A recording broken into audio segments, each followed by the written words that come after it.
All right, Andrew Gribble here at the NFL Combine with ESPN's John Clayton. John, what would you say is the buzz surrounding the Cleveland Browns right now that you've been here? Just trying to figure out what Hugh Jackson might suggest to Sashi Brown at the quarterback position, because it now emerges there might be three options and not two.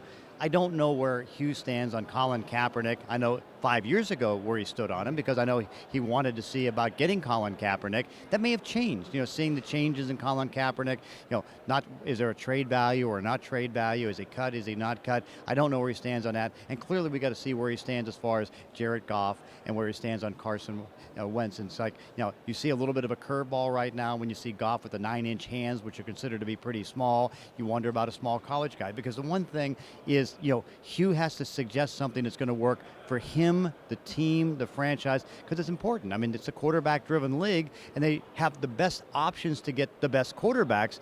Which one they take, we're all trying to figure out. Do teams kind of hesitate to want to get a quarterback on a second run? Are they more drawn to rookie quarterbacks in this kind of circumstances? Yeah, I think in some ways they are, because there's still cap consequences. Now, if Kaepernick's cut, what is his value going to be? I mean, he's not going to get $19 million a year like he did in San Francisco. If you trade it, $11.9 million isn't that bad. But what are you going to give up? Because remember, you can get a quarterback, but by getting a quarterback in those first 4 years, you buy cap room that you can use to build up other positions in free agency. You look at the build up of Seattle. Seattle was able to do so many more things because they had Russell Wilson there for the first 3 years making third round money. First round money is a little bit more, but it's still not significant. You're talking $5-some million, so that's not bad.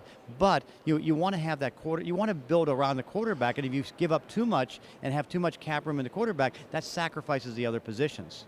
And what do you expect from the Browns once that new league year starts on March 9th? I would have to think that they've got to be looking on defense, because I think the key now is to get younger, get faster on defense. Over the last couple of years, they've been aggressive in free agency, but they've gotten older. And so because of that, and now there's holes now in the defensive line. There's potential holes in the linebacking core. It didn't work out for Justin Gilbert so far at the cornerback position. There's a lot of holes on defense, and probably you might.